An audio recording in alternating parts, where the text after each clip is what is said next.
सांख्यिकी,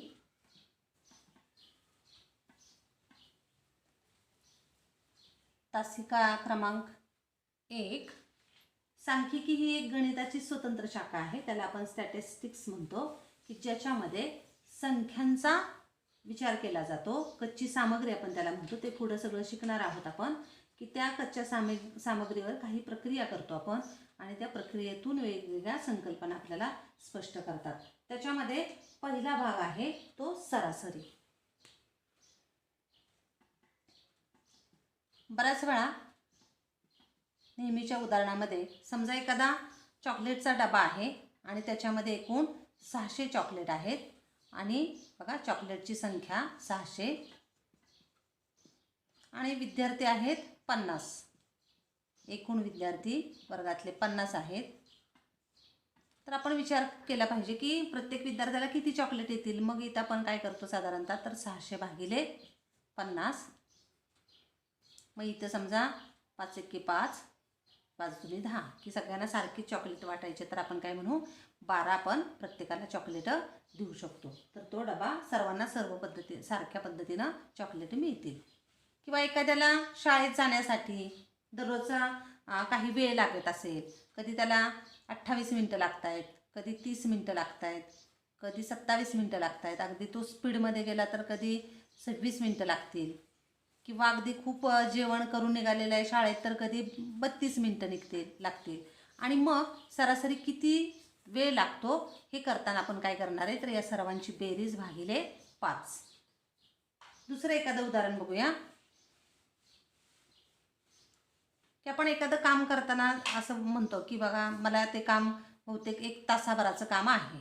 मग 1 तास याचा अर्थ काय, तर तसंच काम आधी केलेलं असणार आहे बऱ्याच वेळा आणि त्या 1 तासाच्या आसपास दरवेळेस वेळ लागतो, म्हणून आपण म्हणतो की ते तासाभराचं काम आहे. म्हणजे या सर्व ठिकाणी आपण सरासरी याचा विचार करतो आणि म्हणून सरासरी याचा गणिताच्या भाषेमध्ये आपण सूत्र लिहूया.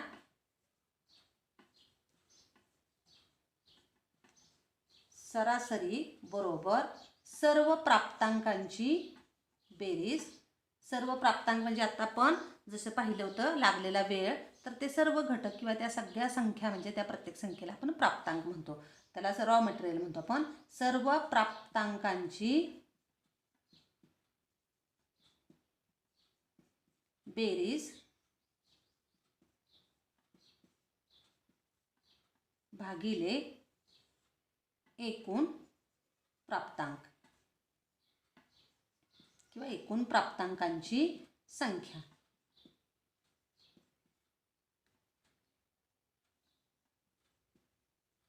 आता ही जे सरासरी त्यालाच नंतर आपण तुम्ही पुढच्या वर्गात मध्य म्हणणार आहोत. तर हे अगदी लहान, अगदी आठवड्याचं पडलेला पाऊस आहे त्याची सरासरी, किंवा 5 विद्यार्थी आहेत त्यांच्या वजनाचं वजन तुम्ही विचारात घेतलं तर त्या वजनाची सरासरी. म्हणजे याच्यामध्ये घटक असणारे किंवा प्राप्तांक असणारे, प्राप्तांकांची बेरीज करायची म्हणजे ते प्राप्तांक लिमिटमध्ये असतात, की 5, 6 जर तुम्हाला 30 प्राप्तांक दिले तर त्यांची बेरीज करता येईल, पण मांडणी करणं आणि हे तेवढंसं सोयीस्कर नाही आणि म्हणून तशा प्रश्नांसाठी आपण त्याच्यानंतर पुढचा भाग पाहणार आहे. आत्ता आपण फक्त सर्व प्राप्तांकांची बेरीज भागिले एकूण प्राप्तांकांची संख्या या सूत्राचा उपयोग करून सराव संच 54 सोडवणार आहोत.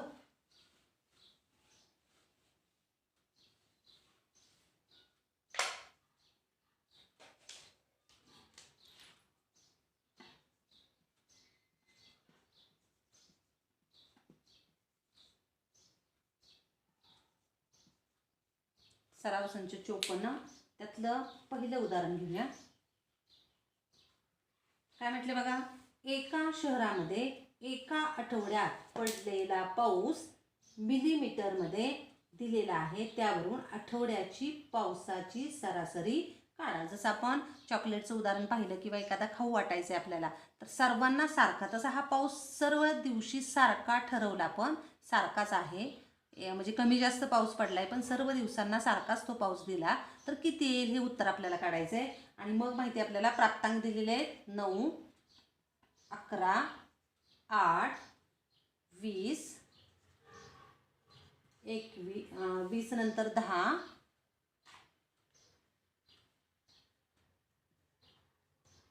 16 आणि 12 हा मिलीमीटरमध्ये पाऊस दिलेला आहे प्रत्येक दिवसाचा. आता आठवड्याची वार 7 आहेत, त्यामुळे 7 अंक आपल्याला दिलेले आहेत. आणि मग सरासरी सूत्र लिहूया.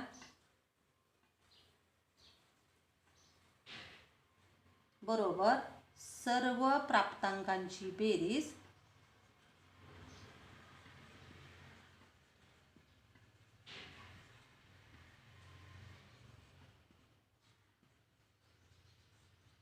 भागिले एकूण प्राप्तांकांची संख्या.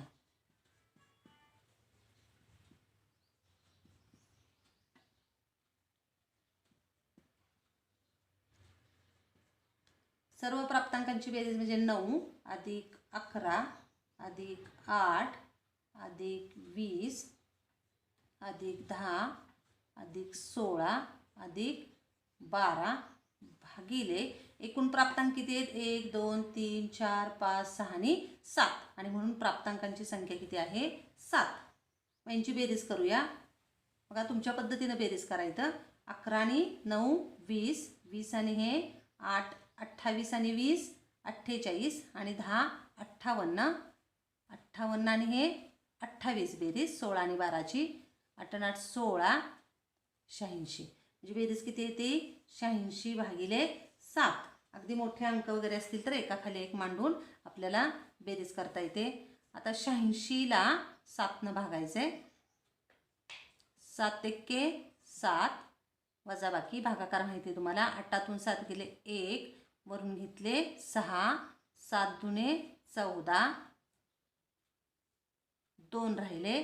मात्र पूर्णांक संपले. इथं सुद्धा दशांश चिन्ह देऊया आपण. पुढं किती शून्य मांडू शकतो आपण?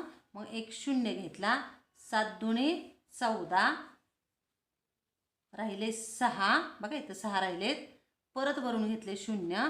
7 8 56 राहिले 4 वरून घेतले शून्य. 7 5 35. हा भागाकार काही संपणार नाही, पुढे अंक वाढत जातील, पण आपल्याला 2 डिजिटपर्यंत उत्तर चालतं. मग 12.285. आता हा तिसरा अंक 5 निम्मा किंवा निम्म्यापेक्षा 5 किंवा 5पेक्षा जास्त असेल तर अलीकडच्या अंकामध्ये 1 मिळवतात. मग हे अप्रॉक्सिमेटली आहे. म्हणजे जरी तुम्ही हेच उत्तर लिहिलं तरी चालेल किंवा 12.29 दोन्ही चालतात. पण हे जर अजून तुम्हाला पुढच्या स्टेपनं लिहायचं असेल की अप्रॉक्सिमेटली किती असेल, कारण आता आपण 1.80 1 रुपयानं 80 पैसे तर 80 पैसे आपण वापरत नाही, डायरेक्ट म्हणू काय 2 रुपये देऊया. किंवा 1.4 म्हणजे 1 रुपयाने 40 पैसे असतील तर आपण म्हणू वरचे 40 पैसे सोडून देऊया. 1.20 असेल तर. तसं इथं अप्रॉक्सिमेटली काढण्यासाठी इथं एक अंक मिळवायचा अलीकडच्या ह्याच्यात आणि मग काय येणार आहे 12.29 मिलीमीटर. म्हणजे दररोज सरासरी पावसाची नोंद किती झाली तर 12.29 मिलीमीटर किंवा 12.285 मिलीमीटर. दोन्ही उत्तरं चालतात.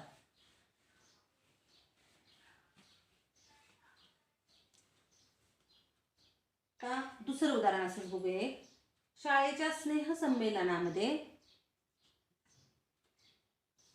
स्वयंसिद्धा महिला बचत गटाने आपला खाद्यपदार्थांचा स्टॉल लावला होता. की शाळेचं गॅदरिंग आहे आणि त्याच्यामध्ये एका महिला बचत गट आहे, त्यांनी त्यांचा स्टॉल लावला होता खाद्यपदार्थांचा विक्रीसाठी. दर तासाला झालेली विक्री रुपयेमध्ये आहे 960. तर रुपये आपण आधी लिहित नाही सोयीसाठी. 830 945 800 847 आणि 970. आता इथे जरी निरीक्षण केलं ना तर सगळे बघा 800 ते 900 950 पर्यंत, 850 ते 950 किंवा 800 ते 950 पर्यंत सगळे अंक आहेत. आणि येणारं उत्तरही तुमचं त्याच दरम्यान किंवा त्याच आसपास असणार आहे. 800 ते इथं जर निरीक्षण केलं तर 800 ते 950 पर्यंत अंक आहे. मग त्याच्या दरम्यानचं तुमचं उत्तर असणार आहे. किंवा पहिला प्रश्न आपण बघितला 9 ते 20 पर्यंत अंक होते आणि त्याच्या दरम्यानच आपलं उत्तर असणार आहे.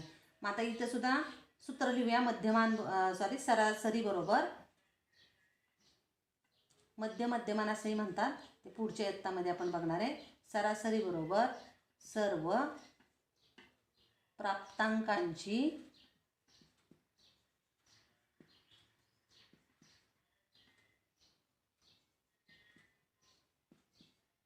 बेरीज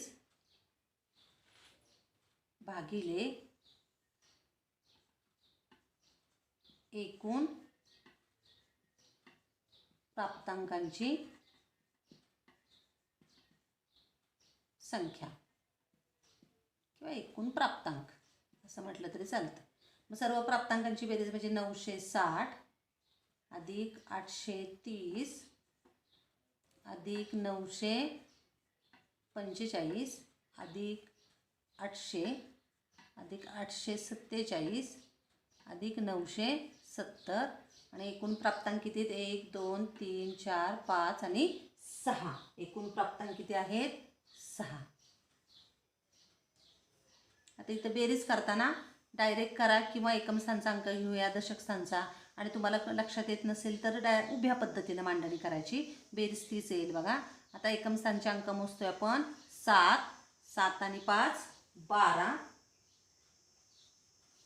बघा, किंवा लिहूया उभं लक्षात येण्यासाठी. 830 945 800 847 आणि 970. बाजूला उभी मांडणी करून केलं तर अचूकपणा येतो, चुकण्याची शक्यता कमी असते. 7 आणि 5 12, हातचाला 1, मग 7 आणि 1 8, 8 आणि 4 12, 12 आणि हे 4 16, 16 आणि हे 9 25, हातचाले 2. आता इथं बेरीज करताना बघा, जरी तुमच्या कुठल्याही पद्धतीनं करा की इथं समजा 8 त्रिक 24, 9 त्रिक 27 आणि हातचाला आलेले 2 आहेत बघा. 8ची 3 वेळा बेरीज, 9ची 3 वेळा बेरीज, 8 त्रिक 24, 9 त्रिक 27 आणि हे हातचाले 2, 7 आणि 4 11 12 13, किती येते इथं बेरीज? 53. म्हणजे एकूण किती बेरीज आली? 5352. 5 3 5 भागिले 6. परत भाग लावूया 6 ने.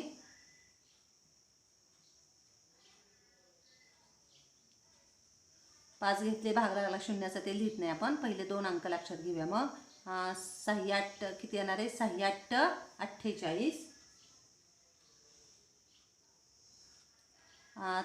53मधनं 8 किंवा 13तनं 8 गेले, 5 राहिले, हातचाला 1 0 किंवा तुमच्या पद्धतीने वजाबाकी करा. इथं 5 राहणार आहे. वरून घेतले परत 5, मग 6 7 6 8 48, 6 9 54, वजाबाकी केली 1, वरून घेतले 2, 6 2 12 आणि पूर्ण भाग जातोय, शून्य बाकी आली. आणि म्हणून किती येणार आहे? 892. आणि म्हणून आपल्याला काय म्हणता येईल? शेवटी शाब्दिक जो प्रश्न दिला असेल त्या पद्धतीने लिहिलं पाहिजे. तर ताशी सरासरी किती रुपयांची विक्री झाली? तर ताशी सरासरी 892 रुपयाची विक्री झाली. ताशी सरासरी 892 रुपयाची विक्री झाली. जे इथं बेरीज महत्त्वाची आहे. भागाकार आधीच तुमचं जे कौशल्य आहे त्याचा वापर करून सर्व प्राप्तांकांची व्यवस्थित बेरीज करायची, भाग व्यवस्थित लावायचे आणि शेवटी जे शाब्दिक प्रश्न दिलेला असेल त्याचं हे शब्दामध्ये उत्तर लिहायचं आहे. आणि म्हणून 892 एवढी काय झाली? तर सरासरी झाली, ताशी तेवढ्या रुपयांची विक्री झाली.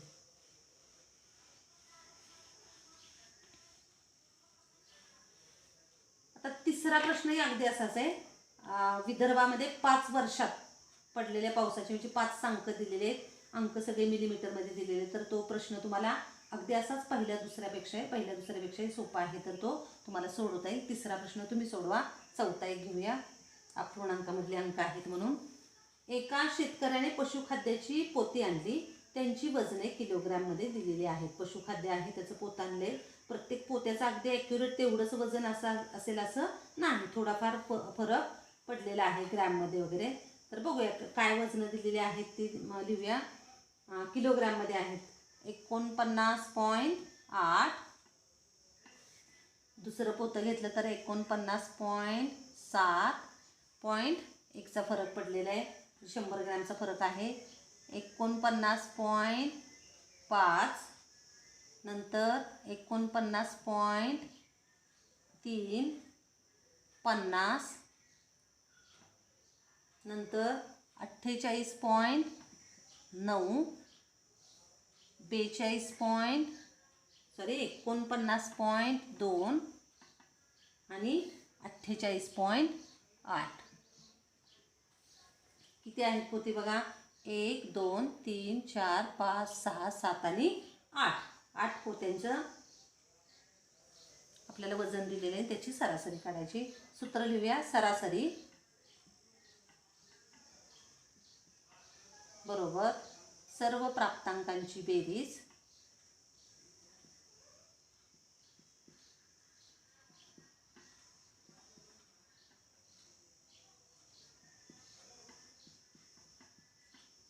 भागिले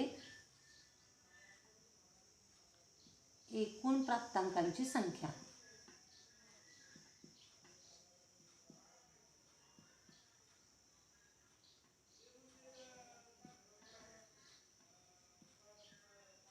सर्व प्राप्तांकांची बेरीज लिहून घेऊया. 49.8 अधिक 49.7 अधिक 49.5 अधिक 49.3 अधिक 50 अधिक 48.9 अधिक 49.2 अधिक 48.8 भागिले एकूण प्राप्तांक किती आहेत? 8.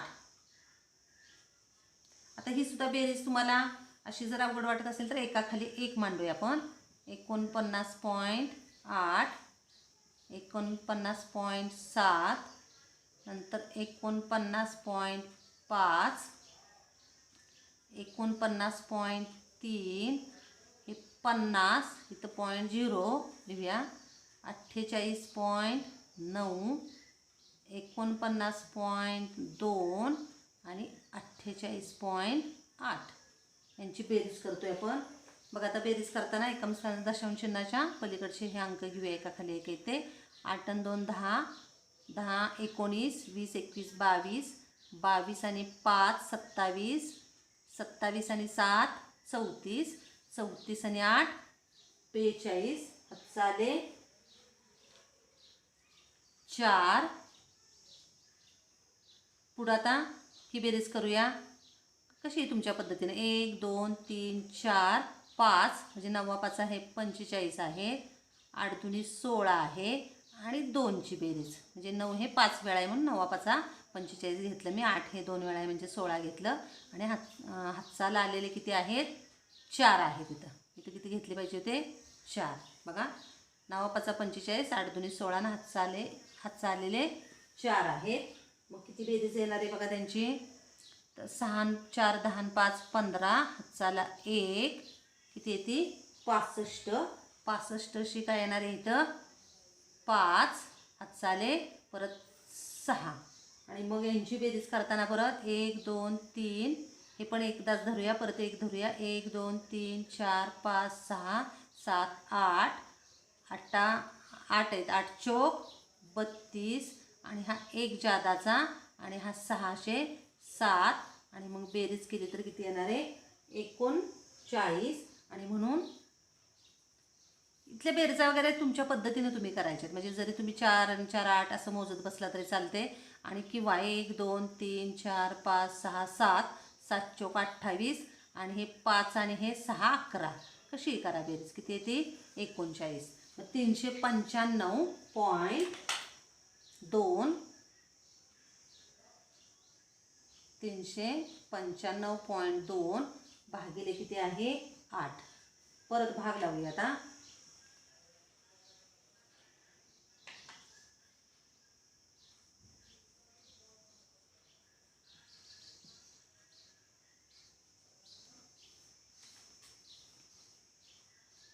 आठ चोक 32 वजाबाकी केली तर किती राहणार आहे? 9तून 2 गेले 7 राहिले. 3तून 3 0. परत वरून घेतले 5. आता 75च्या जवळ जाण्यासाठी 8 90 72 वजाबाकी करूया. 3 पूर्णांक संपले, वरून घेतले 2, 8 चोक 32, म्हणजेच किती येणार आहे 39.4. आणि म्हणून आपल्याला काय म्हणता येईल, आता जे शाब्दिक विचारलेलं आहे त्या पद्धतीने, तर पोत्याचे सरासरी वजन काढा. आणि म्हणून पोत्याचे सरासरी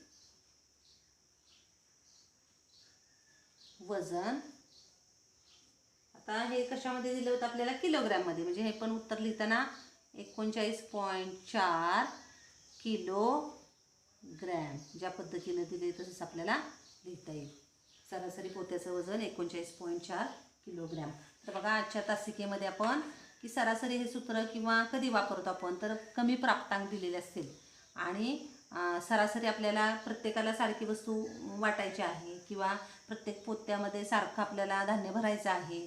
मग अशा प्रकारची जी उदाहरणं आहेत ते आपण सरासरी सूत्राचा उपयोग केला. किंवा एखादा जाण्यासाठी लागणारा वेळ असेल, वर्गातली मुलं आहेत तर त्यांचं वजन आपल्याला सरासरी काढायचं आहे किंवा उंची सरासरी काढायची, तर अशा वेळेस आपण या सूत्राचा सरासरी बरोबर सर्व प्राप्तांकांची बेरीज भागिले एकूण प्राप्तांकांची संख्या या सूत्राचा उपयोग करतो. आणि या सूत्राचा उपयोग करून आजच्या तासिकेमध्ये आपण सराव संच 54 सोडवलेला आहे. फक्त सांख्यिक माहिती जर जादा असेल तर त्यासाठी काय करायचं म्हणून पूर्वतयारी म्हणून आपण पुढच्या तासिकेमध्ये तो पुढचा भाग बघणार आहोत. तुर्ताये सराव संच 54 मधली उरलेलं एक जे उदाहरण तुम्हाला दिलेलं आहे ते सोडवायचं आहे आणि या उदाहरणांचा सराव करायचा आहे. धन्यवाद.